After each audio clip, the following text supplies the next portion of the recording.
रोज सुबह मेहनत करने जाते हो और पसीना बहाकर लौट आते हो, और धन के नाम पर फूटी कौड़ी भी नहीं लाते। अरे बकवास बंद करो राधा।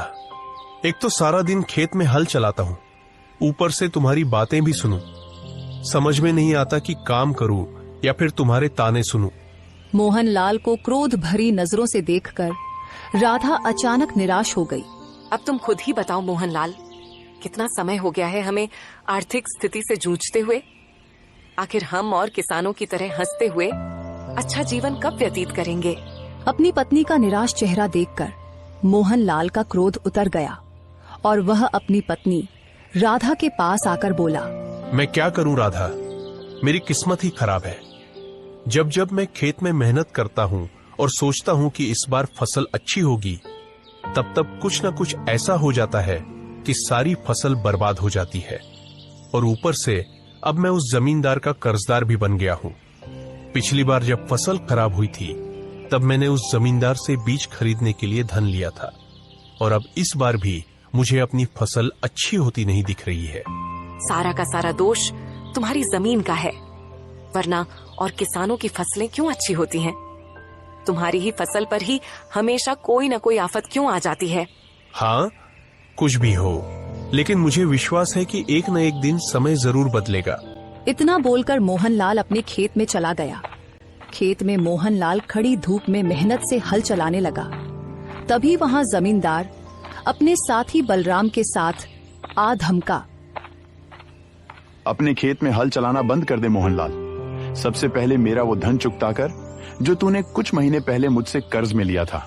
जनाब जमींदार साहब, आप यकीन रखिए, मैं आपका कर्ज बहुत जल्दी चुका दूंगा।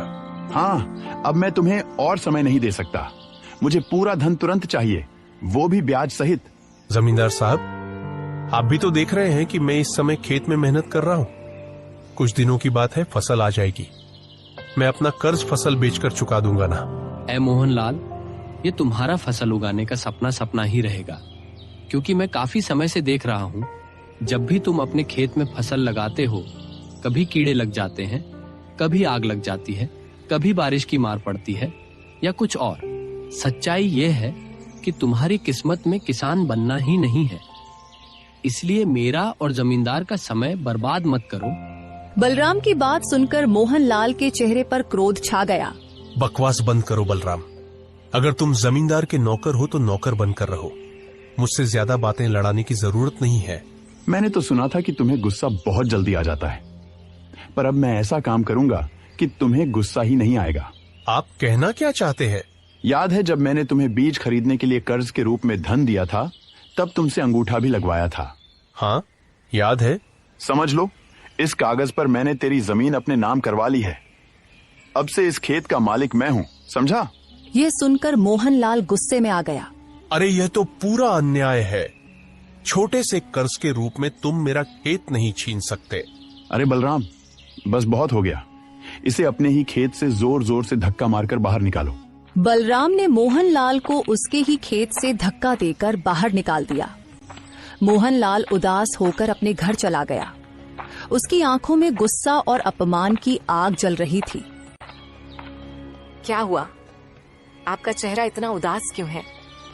और आप समय से पहले ही खेत से वापस कैसे आ गए?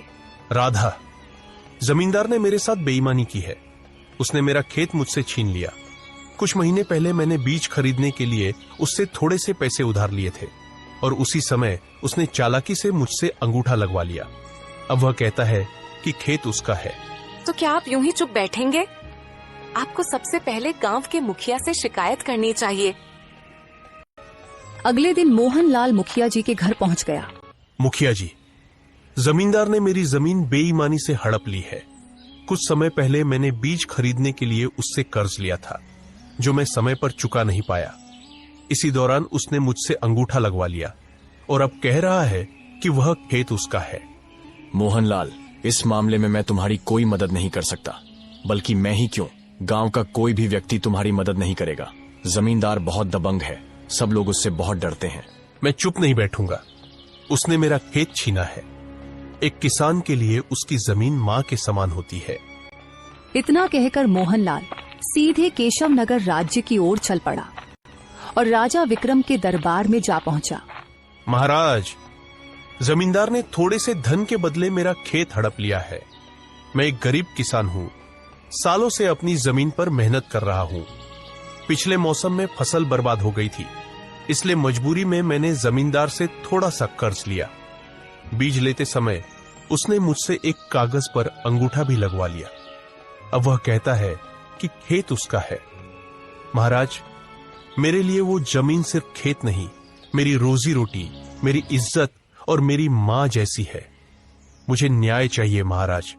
अगर रामपुर गांव के जमींदार ने तुम्हारे साथ वास्तव में ऐसा किया है तो तुम्हें जरूर न्याय मिलेगा।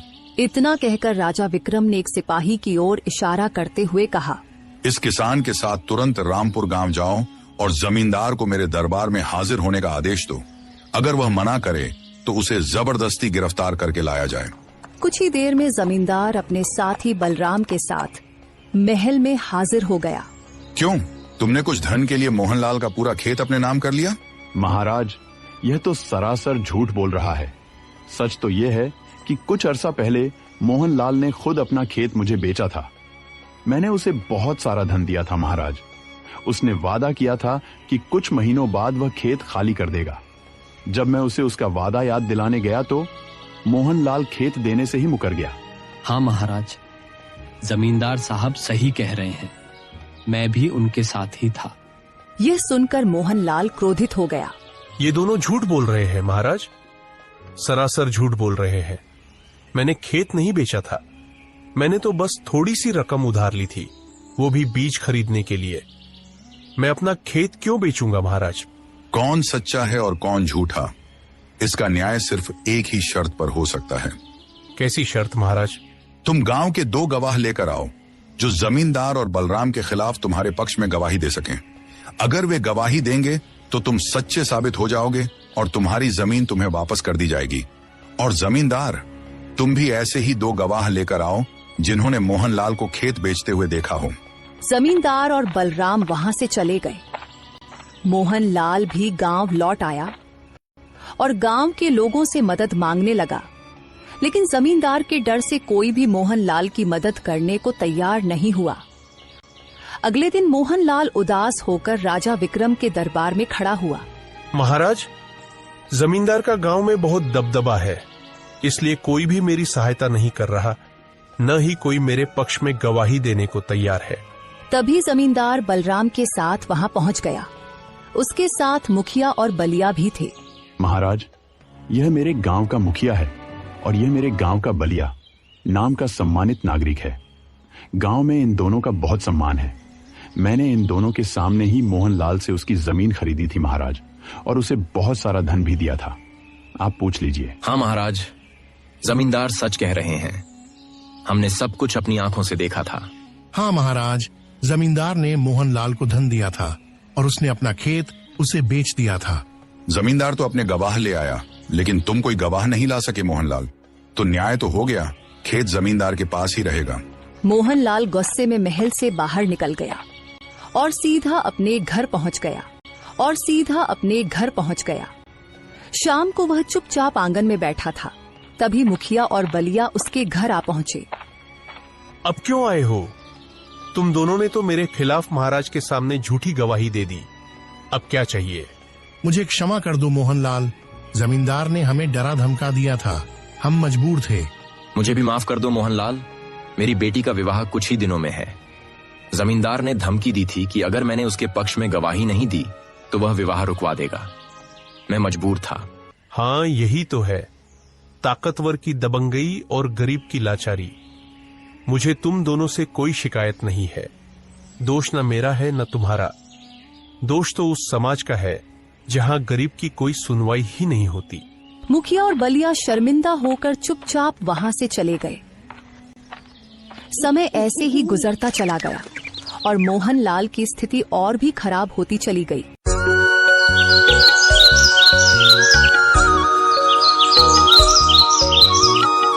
कब तक घर पर बैठे रहोगे? कुछ काम क्यों नहीं करते? मैं एक किसान हूँ, तुम ही बताओ खेती के अलावा और मैं क्या जानता हूँ। खेती की बात कर रहे हो? खेती अब बची ही कहाँ है? जाओ कोई और काम ढूंढो। वरना हमारी हालत और भी बिगड़ जाएगी। इस छोटे से गांव में मुझे कौन काम देगा राधा? क्या बात करती हो? अगर यहाँ नहीं मिलेगा तो दूसरे गांव या राज्य में जाओ, कहीं ना कहीं रोजी रोटी तो मिलेगी। मोहनलाल कुछ देर सोच में डूब गया और फिर बोला, हाँ ठीक है, मैं वजनगर राज जाऊंगा, वहां मजदूरी ठीक मिलती है। तुम मेरे लिए कुछ रोटियां बना दो। घर में बस थोड़ा सा ही आटा बचा है, इससे सिर्फ एक ही रोटी बन सकती है और सब्जी के नाम पर कुछ भी नहीं है।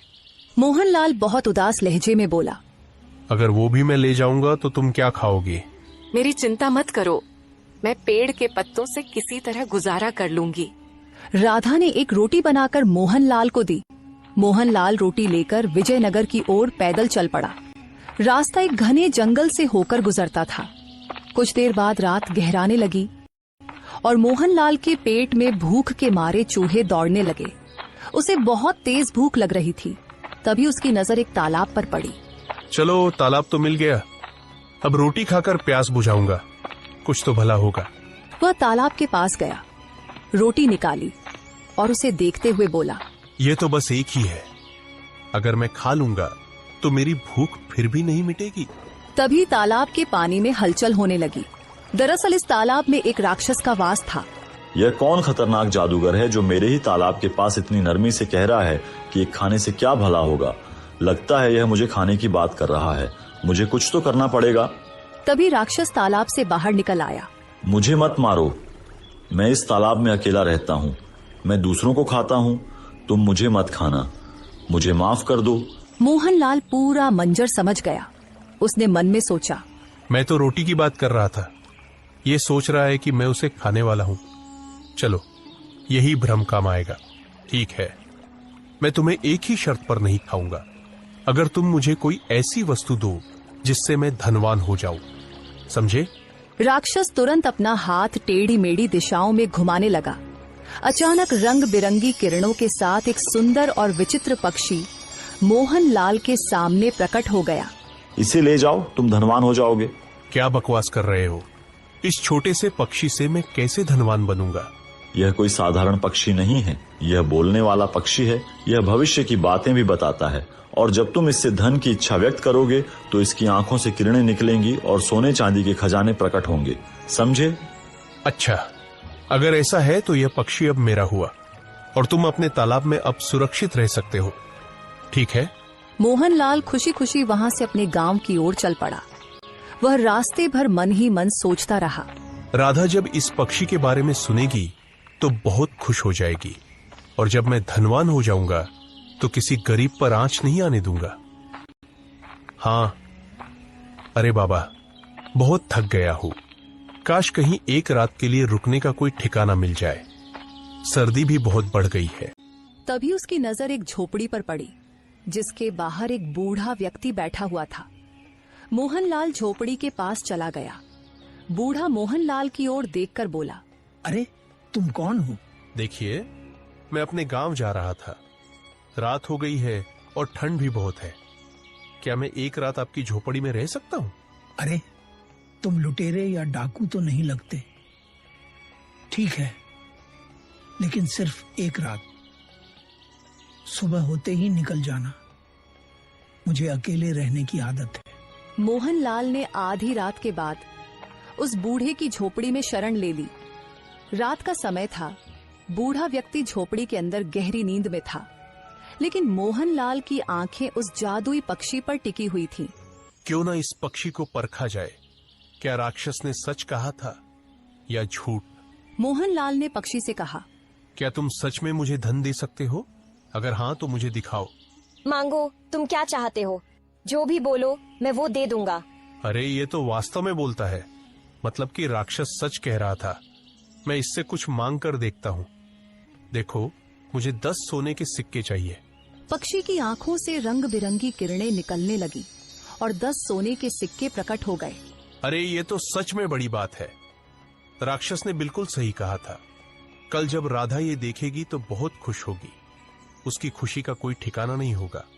मैं भी धनवान हो जाऊंगा और फिर किसी गरीब को कोई परेशानी नहीं आने दूंगा। ये पक्षी मेरी किस्मत बदल देगा, बस अब कोई मुश्किल नहीं रहेगी। मोहनलाल गहरी थकान से सो गया था। वह खुश था कि कल सुबह वह अपने गांव वापस जाएगा और राधा को सब कुछ बताएगा। लेकिन वह बुरा आदमी पूरी तरह से सोया नहीं था। वह चुपचाप उसकी बातें सुन रहा था। ये तो चमत्कारी पक्षी है, क्यों ना इसे चुरा लूं? ये मेरे बहुत काम आएगा। बुजुर्ग व्यक्ति ने झोपड़ी के पीछे पक्षी को एक टोकरी में छिपा दिया। सुबह जब मोहनलाल जागा, वह पक्षी को न पाकर बुजुर्ग व्यक्ति से बोला, अरे मेरा पक्षी कहाँ गया? तुम्हारा पक्षी तो उड़ गया। मोहनलाल को शक होने लगा।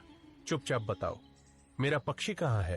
अरे तो चला जा यहाँ से, मैं तुम्हें काट कर फेंक दूंगा, कोई पूछने भी नहीं आएगा। वह समझ गया था कि पक्षी बुजुर्ग आदमी के पास है, लेकिन मोहन बहुत कमजोर दिल का मालिक था। वह बुजुर्ग आदमी की बातें सुनकर डर गया और राक्षस के पास आ गया। ओ राक्षस, बाहर निकलो, मैं तुम्हें जिंदा नहीं छोड़ूंगा। बाहर निकलो, तुमने मुझे धोखा दिया है। राक्षस तुरंत तालाब से बाहर आकर बोला, अब बताओ क्या हुआ? मैंने तो तुम्हें वह चमत्कारी पक्षी दिया था जो तुम्हारी हर मुश्किल को आसान कर सकता है, तो फिर तुम वापस क्यों आए? अरे क्या पक्षी दिया था? वह तो उड़ गया।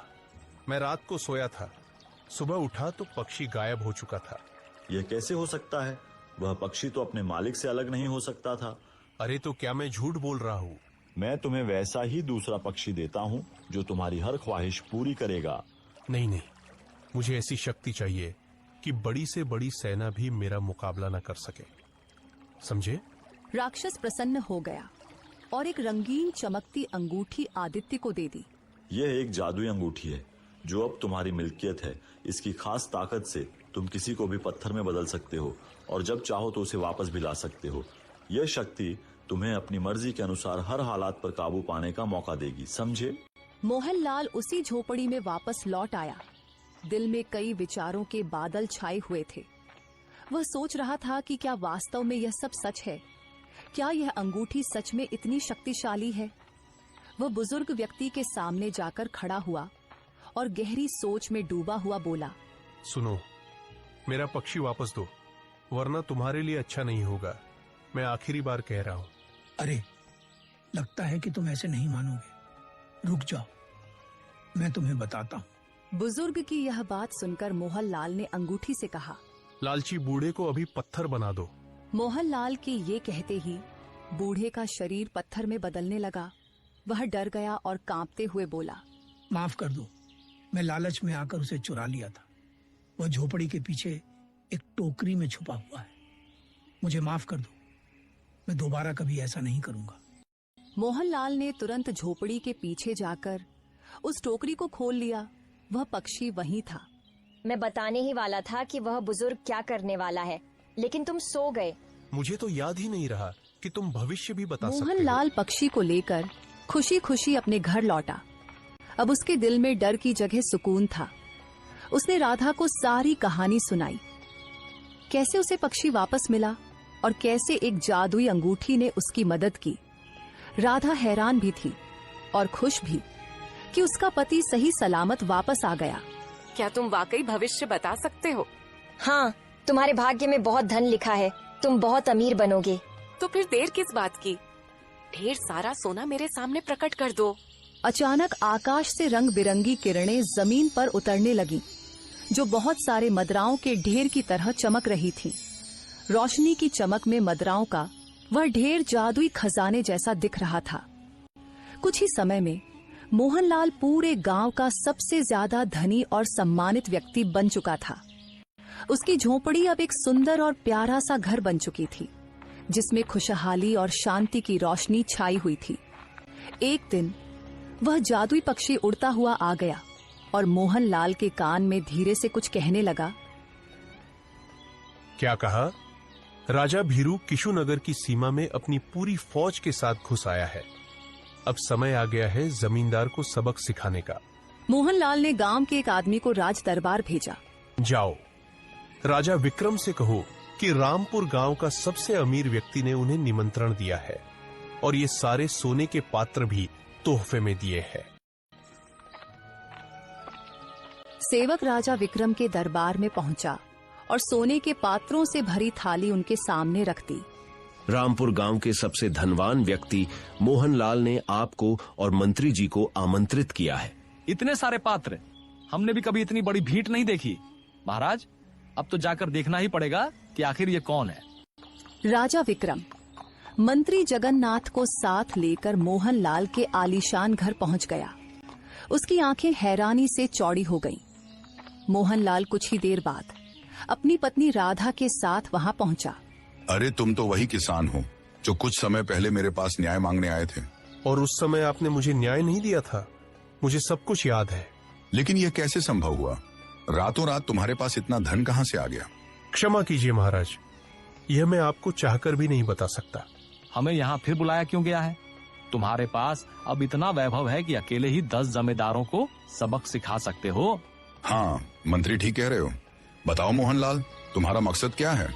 महाराज, मैं आपको एक अत्यंत महत्वपूर्ण सूचना देना चाहता हूं, परंतु उससे पहले मैं चाहता हूं कि आपने मेरे साथ जो अन्याय किया था उसकी पूरी सुनवाई करें। और हाँ, यह बात आपके भविष्य से जुड़ी हुई है। अगर आपने इसे नजरअंदाज किया तो कुछ ही दिनों में आपका राज्य आपके हाथ से निकल सकता है। तुम क्या चाहते हो? साफ साफ कहो। मैं चाहता हूं कि आप अब मेरे घर पर जमींदार बलराम मक्कीये और बलिया को बुलाकर उनसे साफ साफ पूछे कि क्या मैंने वास्तव में अपना खेत बेचा था या नहीं। सैनिकों, तुरंत जाकर उन चारों को बुलाकर मेरे पास ले आओ। कुछ ही देर में वे चारों वहां पहुंचकर उपस्थित हो गए। मुखिया, सच सच बताओ, क्या मैंने वाकई जमींदार को अपना खेत बेचा था? क्षमा कीजिए महाराज, मैंने जमींदार के दबाव में आकर यह झूठ बोला था। मैंने भी झूठ कहा था महाराज, क्योंकि उसने मेरी बेटी की शादी रोकने की धमकी दी थी। महाराज, जब ये लोग एक गरीब किसान के सामने थे तो ये उसके पक्ष में नहीं बोले, लेकिन आज जब उन्हें पता चला कि मैं इतना अमीर हूं कि जमींदार मेरे सामने कुछ भी नहीं, तो ये सब मेरे पक्ष में बोल रहे हैं। मैं चाहता हूं कि आपके राज्य में ऐसा न्याय स्थापित हो जहां अमीर और गरीब के बीच कोई फर्क न हो। तुरंत इन चारों को जेल में डाल दो और ले जाओ। मुझे माफ कर दीजिए। मुझे माफ कर दीजिए। मोहनलाल, मोहनलाल। हाँ, ठीक है, मैंने तुम्हें माफ कर दिया है, लेकिन मेरा खेत मुझे वापस लेना होगा। वह मेरे पूर्वजों की निशानी है और इसे कोई छीन नहीं सकता। हाँ ठीक है, मैं देने के लिए तैयार हूँ। जाओ, लेकिन याद रखना, अगर अब किसी गांव वाले के साथ अन्याय हुआ तो मैं तुम्हें माफ नहीं करूंगा। जमींदार बलराम सिर झुकाए चले गए और मुखिया और भलिया भी शर्मिंदगी के साथ लौट गए। महाराज, विशालगढ़ राज्य की सेना आपकी सीमा में प्रवेश कर चुकी है और सभी जानते हैं कि उनकी सेना आपकी सेना से 10 गुना बड़ी है। आप उनसे युद्ध नहीं कर सकते। तो हमें यहाँ से भाग जाना राजा होगा। विक्रम ने एक विशेष स्थल पर राजा भीरू को बुला लिया। अब जब मेरी सेना तुम्हारी सेना में प्रवेश कर चुकी है तो बातों का कोई मतलब नहीं है। मैं तुम्हारा राज्य हथिया लूंगा, समझे? देखो, मेरा एक दोस्त तुमसे अकेले में मिलना चाहता है। तभी वहाँ से राजा विक्रम चला जाता है और वहाँ मोहनलाल आ जाता है। मोहनलाल ने पहले राजा भीरो को प्यार से समझाने की कोशिश की, लेकिन राजा भीरो मानने को तैयार नहीं था। मोहनलाल को गुस्सा आ गया। राजा भीरो को पत्थर बना दो। राजा भीरो धीरे धीरे पत्थर में बदलने लगा। तुम्हारे पास समय है। अगर तुमने अपने कदम पीछे नहीं हटाए तो तुम हमेशा के लिए पत्थर बन जाओगे। मैं वचन देता हूँ कि मैं अपनी सेना को वापस बुला लूंगा। राजा भीरो का पत्थर बनना रुक गया और वह डरकर वहां से भाग गया। अगले दिन राजा विक्रम ने मोहनलाल को अपने महल में बुलाया। आखिरकार ये सब कुछ तुमने किया कैसे? महाराज, बस यही तो मैं आपको बता नहीं सकता। कुछ बातें राज ही रहनी चाहिए, यही बेहतर है। हाँ ठीक है, हम तुमसे नहीं पूछेंगे, लेकिन हमसे दोस्ती करनी होगी। जरूर महाराज, जरूर। यह थी एक गरीब किसान की कहानी। किस्मत के दरवाजे कब खुल जाएं, कोई पता नहीं होता। हमें हमेशा उम्मीद रखनी चाहिए और आगे बढ़ने की कोशिश करनी चाहिए। दोस्तों, अगर आपको कहानी अच्छी लगे तो हमारे चैनल को जरूर सब्सक्राइब करके बेल आइकन दबाएं। कहानी को एक लाइक और प्यारा सा कमेंट